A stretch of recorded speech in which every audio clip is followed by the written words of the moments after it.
Are you saying that we're bad people? We're honest people. We don't have prostitutes. We do have rules here. How can it be that it's not in line with your moral principles? It was a long process of convincing the family. I wanted to make our business sanctifiable.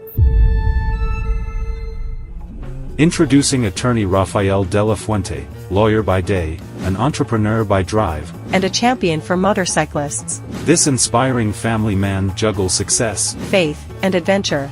Join attorney Rafael dela Fuente as he shares his journey to success at the School of Rock. Before my enlightenment, I was a very grave sinner. Change, something that constant in this world. I was lost. And after my enlightenment, I'm actually still the same person. If person could change, no? There's a bad guy, ito yung history niya when he was young.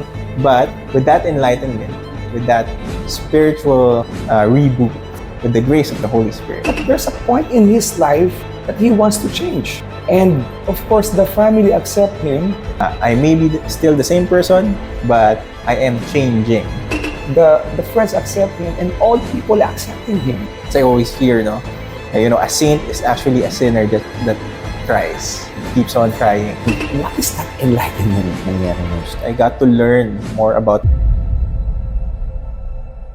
This is School of Rock, where the future multimillionaire gets inspired.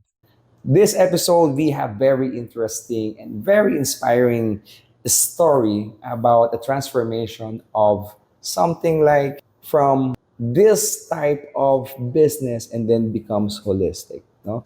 And he was able to turn this business into a new phase, and now this hotel is really, really different. So without further ado, let's rock and roll. And I'd like to introduce to you our special guest, Attorney RK. Hi. Hi, Attorney RK. How are you? I'm well. I'm well. Nice. Thank you again for bringing me here. Of course. Your show. I'm very, very humbled for the opportunity. Attorney RK, I saw your hotel. No, it's pretty. It's really pretty. It's very homey. You look like very successful. Of course, now we're going to discuss all about this later on. But first, why don't you introduce yourself first to our audience? Hi, I'm Rafael dela Fuente. That's the RK there. I am a lawyer by profession. My law school is in San Beda, Alabang. Then my pre-law is accountancy in University of Santo Tomas. That was way back pa, no? Let's not talk about the years. My first stint as a lawyer, I worked for the Department of Justice. Then I transferred to Malacanang for a while under the GCG, or the Governance Commission. And then afterwards, I went into private practice. I practiced in Alabang for a few years. And then I went back home to Bataan to take care of the family business. This is what we have now. So, attorney, before you have this kind of business, is this your own business or a family business? Yes, this is actually a family business. Okay. The business was started by my parents. We started as a motel. My parents put up this property to be a motel. This used to be Le Jardin Travel Lodge. It's a drive-in motel with motel services, of course. The short stays, 3 hours, 6, 12, the usual motel stays. And then afterwards, they branched out. The family actually has another motel here in Bataan as well. And the plan of the family was to branch out further to San Fernando, Pampanga, to nearby provinces, Zambales, Subic. So that was the original plan. Pretty interesting, no? Did I heard it right? Motel? As in Yes. motel like Manila with the Yes. short time. Yes, yeah. It's very same as the usual motels that we're familiar with. Sogo, Victoria Court, Anito. That was our line of business. That's the family business. Pretty interesting. But you know what? When we entered here, in fact, ladies and gentlemen, this is our first time visiting this hotel. And there's for me as a first timer here in the hotel, it doesn't have any evidence or anything that resonates to the motel. Kaya it's pretty interesting na you mentioned about it's a motel. So how were you able to transform this from motel into a wholesome hotel? Yeah. Wow. That's a very long story. Very long story. Where Okay do I lang, we start? have so much time to Yeah, talk where about do it. I start? Yeah, well, I grew up with this kind of business, the motels. Mhm. Actually, growing up, I never thought of it as something as that there's something wrong with it, Mhm. image-wise. I never thought of it as something that's, to put it bluntly, not morally upright business, right? But later on, especially when I was in Manila, when I was in Alabang, I got introduced to this to the Catholic faith again. I got enlightened, and I realized, oh wait, our line of business pala is not really that in line with my principles, with my newfound Catholic faith. When it came the time that I needed to take over the family business, my parents and I, we discussed it that I can no longer take over the business if it's still a motel. Of course, the first reaction was there was friction. Hey, why would you do that? Absolutely, Why yeah. would you do Kasi that? how long this hotel been Oh, yeah. running as a in that setup? We went into the motel business Oo. back in 1997. Goodness. Ang tagal na. Yes, So the yes. branding, everything, and probably the entire community knows this place. Yes, exactly. Actually, this used to be known as the Lehardin, no? Lehardin Travel Lodge. It was the very first drive-in motel in Bataan, in the whole of Bataan. And you mentioned you have couple of motels pa. Yes, yes. Aside from this one. Aside from this one, we have another one in Hermosa, which was a spin-off of Le Jardin. That was because when Le Jardin opened in 1997, we were the first one. It was a big hit. We only had 16 rooms back then, 16 drive-in rooms, and people would actually line up outside. You would see cars. That's crazy. You would see cars waiting outside. It's crazy. And it never people- happened in Manila though, but Never. But yeah, but in a province like that, no? Yeah. Ganun pala sila ka-crazy, no? yeah, it was a crazy success. Yes. So- that's the right term. Crazy success. Crazy success. So after a few years, we got to have another motel in another place here in Bataan. So when I proposed the idea of converting it, no, it was a crazy idea for my parents. Why would you do that? Why would you kill the goose that lays the golden egg? Agree. Oo. It's giving a lot of money. The brand already built. Yes, For sure, for somewhere, your dad has been coined as the yes. Oh, actually, my dad in particular, he was actually coined, or he was known to be Known the as- Motel King of Bataan. imagine. It's really hard to take down a king, huh? Yes, yes. Even after a few years, a lot of people are putting up motels already. Actually, just here in the vicinity, there's two motels nearby, and that was sort of inspired by this. This was the original motel here in Bataan. So it was really hard to accept for the parents. This is what they worked hard for. They put this up almost all their life. I mean, the whole of their lives to put up this motel, and then me taking over wants to not really just throw it away, like completely do something different. Right? So there came the friction. Kasi my parents were telling me na, so are you saying that we're bad people? Are you saying that this is a bad way to earn a living? We're honest people. We don't have prostitutes here. We do have rules here. But then again, how can it be that it's not in line with your moral principles? Now, we're not doing something wrong. So it was quite difficult to convince them. It was a long process, actually, of convincing the family what I really wanted to do. What I really mean with making the business sanctifiable. That was actually the term. I wanted to make our business sanctifiable. Yeah. But before you continue, no, Attorney RK, can we go back lang doon when you were growing? For sure, nakikita mo na that your dad they build this building, they have this business. Nung bata ka, hindi pumasok ba sa isipan mo that this is against your Christian morality, something like that? Actually, when I was young, no. No, I was really into the business when I was young. Before my sort of enlightenment or reintroduction to the Catholic faith. Back then, I really absorbed the business. To be completely honest, the money was pouring in. You can't really deny the fact that motels, they bring a lot of money. And then, kahit anong gawin mo, hindi mo kayang tapatan yun with a business like this. Yeah, but the Yeah. sacrifice, no? Yeah. Yeah, a while ago, you're talking about your parents defending them. Kasi parang mawawala yung income. Eto na tayo eh. We're right there. And then, anak, what are you doing? What are you doing? Why are you trying to change this, no? So, you mentioned about you found something fake, no? Okay, Yes, so yes. ladies and gentlemen, this probably, no, we're going to discuss a little bit about the spiritual this time. This is the direction that made Attorney RK change his mind. Okay, if you don't mind, okay, we can discuss it a little bit lang. So this is pretty much interesting. And for me, I'm a spiritual person as well. And for sure, you are as well spiritual.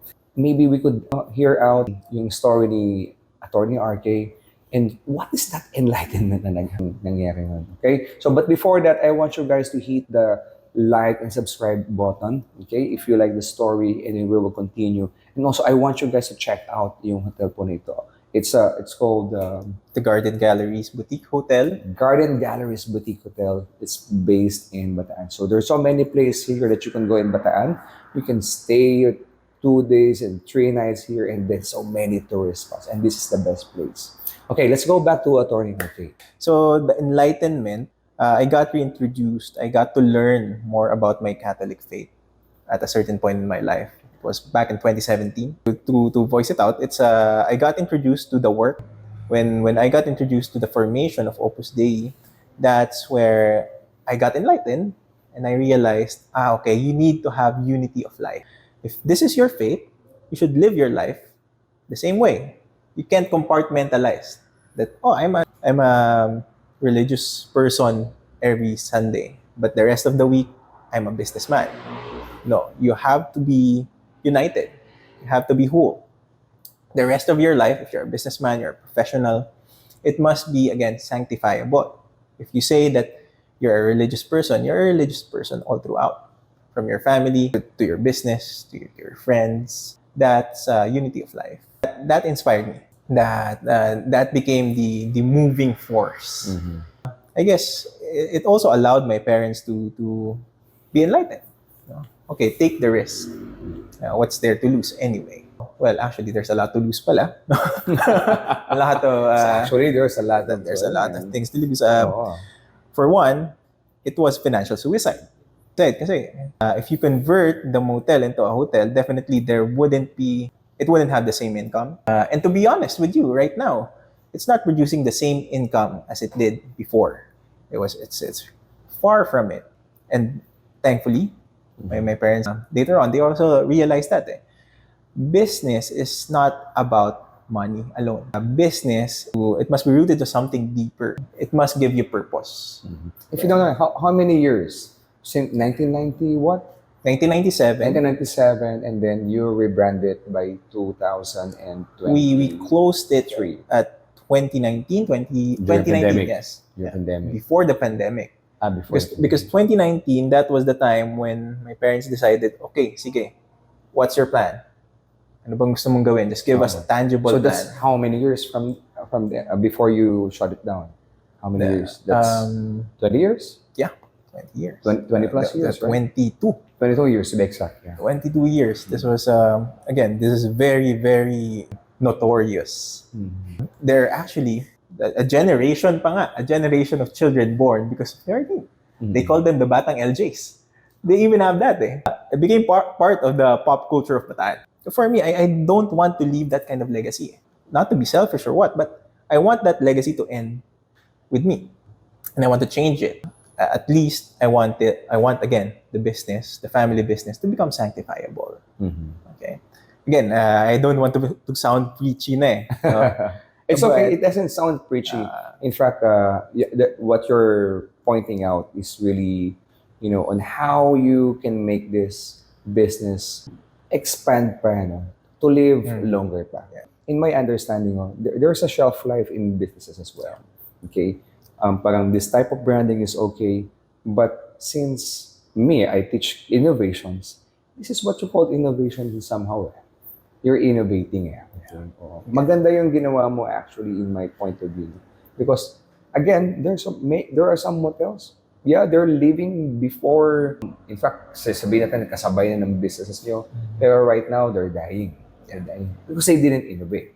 They keep the name of, oh yeah, they develop it. But then again, yung business is stuck there. And now, you are continuing this business, but they have a new face. Okay. Ang ganda ng story, no? Parang naisip ko lang parang this is something like the bad guy turned into a good guy. When he was blessed into something or he bumped into something and he realized, oh my goodness, okay, this is a new me. So guys, if you're going to check the Garden Galleries Hotel no, here in Balanga, Bataan, you were able to check all their nice rooms. They have really nice rooms here. It's a family friendly, and then also it's really good for the travelers. If you have business meetings somewhere here in Bataan, no, if you're investing somewhere, or if you want to tour somewhere here in Bataan, this is the place to be. Okay. And the food is nice as well. Yeah, we tried a couple of foods here, and we're enjoying it so much. It's very convenient. Everything that you need is just here in the area. Okay, so again, nakita ko ang ganda ng hotel, Attorney RK. What are your vision for this hotel? Okay, vision. Well, right now we want to further improve this current hotel, further improve more services. Like you mentioned a while ago, might be a pool there, but along the way we found our niche, and that is business travelers. Business travelers, like contractors, agents. A lot of people are investing here in Bataan. Yeah, it's growing. The Balanga economic zone. Yeah. It's really progressing really fast. No? Yes, a very progressive province. So we're kind of riding that wave. And what we found is that most of our guests are corporate guests. So we wanted to focus there. As you can see, our function hall, it's really designed more towards meetings, seminars. Right now, the short-term plan right now is to improve the facilities of this current hotel, to improve the operations, train the people more. But the long-term goal, the dream really is to have branches. Because my brand, the Garden Galleries boutique hotel brand, I actually registered it in the Intellectual Property Office, IPO. Why? Because my dream really is to have different branches in different provinces, particular Baguio, Tagaytay. It will become a brand of hotels. Small hotels, and hopefully it'll have the same model, taking a motel and converting it into a full-fledged hotel. Converter, sanctifying motels. One like motel at a time. Sanctifying models. But it's really nice, no? There's one company like you guys, no? They're in the motel. They're trying to be wholesome, but then again, in my opinion, no, hindi siya nag-improve until now. Yeah. I think you know what I'm trying to say. No? Kasi it's really a struggle. Mm-mm. One is, of course, like this one, the business was known for it for decades already. Mm-mm. So there's still that stigma. The locals, especially the tricycle drivers, the here in the province setting, they still treat it as a motel. So repeatedly, you have to remind the guest, oh, we don't have short time anymore. And you have to be very, very strict. Even if the temptation of income is there, oh, maglagay na kaya ako ng short time ulit. Gawin ko na kayang motel ulit. You have to be very strict. You have to hold on to your principles. What we did here, actually, we introduced 12-hour rates and 8-hour rates. That's the shortest stay that you could get here. Why? Because there really are naman talaga travelers, got caught up in the middle of the road there, and they just want a place to sleep. So we formulated, okay, a decent person would sleep for at least 8 hours, right? So that's all you need.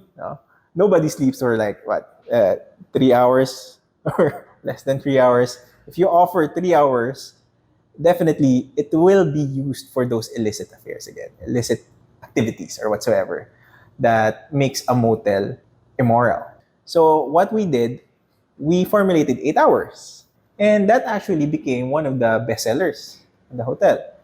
Because again, a lot of traveling agents, business people, that's what they get. The 8 hours. It's way cheaper. But we also have 12 hours for those who want to, for example, an event. They want to stay here for an event. They visited their relatives there.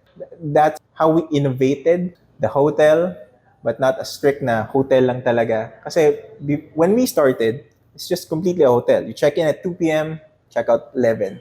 It was too stiff that people are not going in. Right? Kasi why would we pay that much? We were just gonna stay for this, and this. So later on, we found na, okay, we have to be flexible, but at the same time, not bending our principles to the point that we're going back to a motel. And that's the first struggle. Well, you're already done with the first struggle. Now, in the second stage, you already established this building. Again, in my point of view, without understanding the history, I just heard it right now. I'm telling you honestly, wala siyang bahid. Walang bahid. Wow. Oo. Yeah. Wala siyang bahid. It's like looking at the person na parang, okay, this really looks like a nice guy. Parang hindi ko alam kung ano yung history niya, but I don't mind about the past. What's important is the future. Wow. Yeah. Now, let me tell you a bit of the story here. No, of course, yeah, it was a motel before, but I have a very limited budget of converting it. Okay. My first concept was we need to make it a complete 180-degree turn. Before, there were walls there, big perimeter walls. It was small windows. So the first thing I needed to do was take out the perimeter wall and put bigger windows. So this time around, before, you don't want to be seen. You're hiding when you go in. But as you can see now, with the current design of the hotel, the windows are big, a lot of glass. This time around, you want to be seen. So it's completely opposite. But these are the very same foundations. I never changed the foundation, the layout of the building. And I think it relating it to my life as well, it's the same. Before my enlightenment, I was a very grave sinner. I was lost. And after my enlightenment, I'm actually still the same person. But with that enlightenment, with that spiritual reboot, with the grace of the Holy Spirit, I may be still the same person, but I am changing. As I always hear, a saint is actually a sinner that tries, that keeps on trying. I would say it's the same with the hotel.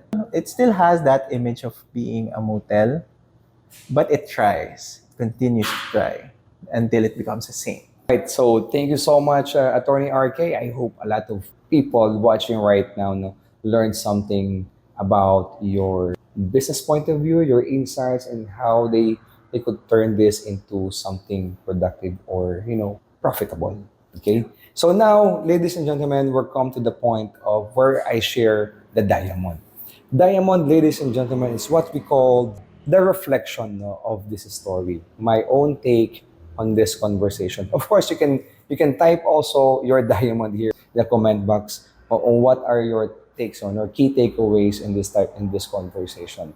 So for me, one is change, something that constant in this world, this change. And look at this, as I mentioned a while ago, while Attorney RK is talking, I like to put it into human's perspective. If person could change, there's a bad guy, ito yung history niya when he was young, he's bully, womanizer, sabihin natin worst guy, but there's a point in his life that he wants to change. And of course, the family accept him, the friends accept him, and all people accepting him. Akala ko sa tao lang nangyayari yon, but in this story, you can apply pala into business. Something really, really interesting. Imagine from a motel, you can transform it. Ang tawag po natin dito po, ladies and gentlemen, is rebranding.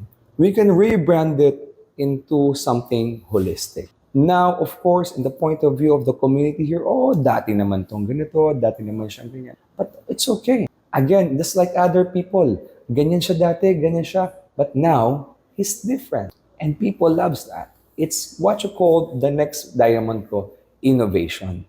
Change or innovation, ladies and gentlemen, we have to innovate our business to keep this life longer.